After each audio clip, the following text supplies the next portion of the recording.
Olá, meus queridos amigos, o tema é o Sistema Constitucional das Crises. Você sabe o que é?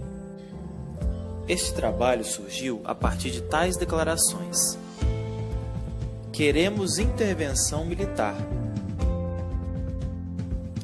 Mas será que as pessoas realmente sabem o que é intervenção militar? Não confunda intervenção com ditadura militar. No período de ditadura, aconteceram grandes massacres. Pessoas foram torturadas, executadas, afogadas e eletrocutadas. Olha o que relata o professor Plínio Ferreira Guimarães, doutor em História pela UFMG. Professor, como se encontrava o Brasil no período em que foi imposta a ditadura militar? Fala um pouquinho do aspecto político e econômico. E se puder também abordar um pouquinho do Caparaó, como que é inserido na ditadura militar, como que era o Caparaó? Bom, o golpe de 64, né, a gente tem que lembrar, o Brasil vivia uma crise política grave, que na verdade não vinha exatamente de 64. A história brasileira ela é cheia de instabilidades políticas. A gente tem que lembrar todo o processo que ocorre desde o retorno de Getúlio à presidência, o suicídio, ali já havia uma tentativa de golpe. E nós tivemos outros problemas, houve uma tentativa de não dar posse a JK na presidência, e quando o Jânio Quadros é eleito e que ele renuncia, a gente teve uma outra tentativa de golpe ali, inclusive há uma alteração abrupta na Constituição brasileira para dar posse ao João Goulart em 61, implementando um sistema parlamentarista que não era previsto até então na Constituição. Então, na verdade, a gente vivia um problema grave como que eu posso te explicar aqui, no sentido de que havia uma instabilidade política. Só que eram outras épocas, né? Por exemplo, uma das coisas que levou muita gente a pedir por um golpe, a clamar por um golpe, que os militares tomassem o poder, era a ameaça comunista naquele momento. Aquele momento era uma época de Guerra Fria. A gente teve, por exemplo, a Revolução Cubana em 59, a União Soviética existia, após a Segunda Guerra Mundial, fundou, montou, construiu um bloco. E o anticomunismo era muito forte no Brasil, né? Economicamente, o Brasil também tinha vários problemas. Na verdade, a gente vinha herdando um processo inflacionário crescente, as políticas, sobretudo do JK, aquele desenvolvimento todo que ocorre de forma muito rápida, isso tem um impacto. A gente tem um achatamento salarial que começa a ocorrer, e a gente tem grupos que vinham ganhando direitos e que achavam que a ampliação desses direitos era possível, era necessário e tal, né? Então, assim, João Goulart ele assume o Brasil num momento difícil, num momento de muita instabilidade política e que a economia não ia muito bem. Infelizmente, em momentos de crise, as pessoas perdem um pouco, parece que a crença nas instituições, e passam a defender essas saídas autoritárias que eu não concordo nem um pouquinho.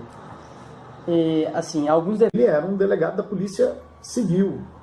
A gente tem grupos, nós temos grupos que apoiaram a tortura dentro dos civis. Tanto é que existe eu defendo ainda a ideia de a gente usar uma nomenclatura de ditadura militar, mas existe inclusive um grupo crescente de historiadores que vem tratando a ideia como uma ditadura civil-militar, por causa dessa contribuição civil, né? E aí a gente vai ter empresários, por exemplo, não que eles sejam torturadores, mas financiando a tortura e tudo isso que aconteceu no Brasil. A gente tem enfim, diversos casos, inclusive com pesquisas interessantes a respeito desses aspectos. Agora, e aí, então a gente entender que a repressão é muito maior do que a gente está pensando, né? O senhor acha que quem pede intervenção militar hoje sabe realmente o que tem pedido? Alguns não sabem. Outros, infelizmente, sabem e querem isso mesmo. A gente está vivendo um momento de uma crise política grande, gigantesca. Nós colocamos em xeque todas as nossas instituições, que são as instituições que seguram aquilo que a gente chama de democracia. Nós temos regras, e quando essas regras elas são quebradas, infelizmente, a gente passa... O que impede que outras sejam? Então, hoje há um discurso muito forte, por exemplo, de um pensamento único. O Escola Sem Partido, por exemplo, que quer interferir diretamente nas escolas, que colocam alunos para poder tentar cercear o direito do professor enfim, né, de trabalhar a sua matéria, discutir, né? Há pouco tempo eu dando aula, né, apesar de ser professor de história, esse ano estou tendo que dar aula de sociologia aqui no IFES. Durkheim, que estou dando aula de sociologia, que é um cara, a última coisa que a gente pode dizer que é um cara de esquerda, e eu vi comentários de alunos como se fosse uma coisa, né? Então, assim, não falaram comigo, falaram baixinho entre eles, eu pesquei. Mas, infelizmente, são pessoas que são contaminadas com isso, com a ideia de que tudo de esquerda, tudo é esquerda, né, para começar, tudo é comunismo, e eu tenho que combater isso, como se isso fosse um grande mal, e eu preciso impor uma derrota definitiva. Então, quem defende hoje intervenção militar, tem aqueles que não sabem o que é isso, e aqueles que defendem sabendo. Querem prisões, mortes, tortura, eliminação de quem defende direitos humanos, eliminação de quem defende ideais de esquerda e coisas do tipo, né? Ou seja, querem uma ditadura. Na sua opinião, esse movimento aí dos caminhoneiros, essa greve, Sim. Muita gente pediu a intervenção militar. De forma muito triste, infelizmente. O senhor acha que eles tinham noção do que é? A maioria sim. A maioria sim. E falando em intervenção militar, qual seria o impacto para a sociedade em relação aos nossos direitos, né, garantidos? Bom, se acontecesse a intervenção militar hoje. Sim. Então, vamos lá. Primeira questão. Tem uma coisa que é um tanto contraditória, inclusive. As pessoas que defendem intervenção militar, eu vi um cartaz, que é o cartaz mais contraditório e mais complicado que eu já vi, que é assim, né, pelo direito de não ter direitos, né? Você já viu esse cartaz? Não. Que eu vi numa manifestação. Uma outra contradição é falar que existe uma intervenção militar constitucional, certo? Nós temos mecanismos que eles podem quebrar que a Constituição prevê, né?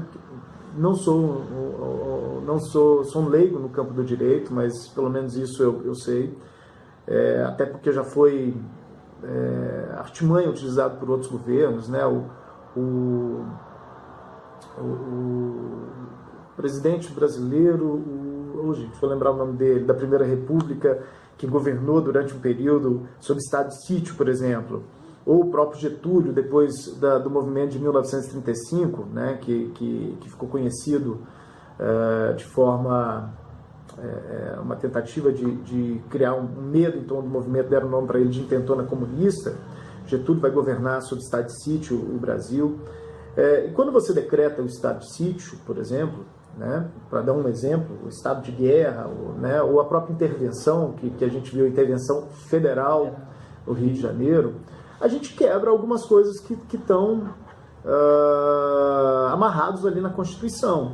Essas coisas, geralmente, né, quando você decreta o estado de sítio, por exemplo, algumas garantias individuais que o cidadão tem, elas são colocadas meio de lado porque é um momento de exceção. Né? Então o país estaria que está vivendo um caos absurdo e a ponto de você decretar isso. E aí tem um lance que pouca gente fala, porque quando você decreta, por exemplo, o estado de sítio, as Forças Armadas podem ser usadas sob ordem do presidente da República.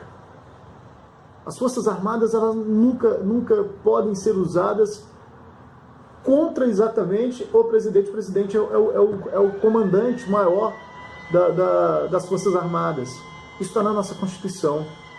Então, as pessoas estão falando, intervenção militar constitucional. Peraí, eu vou tirar um presidente, vou depor um presidente. Então, isso é um golpe.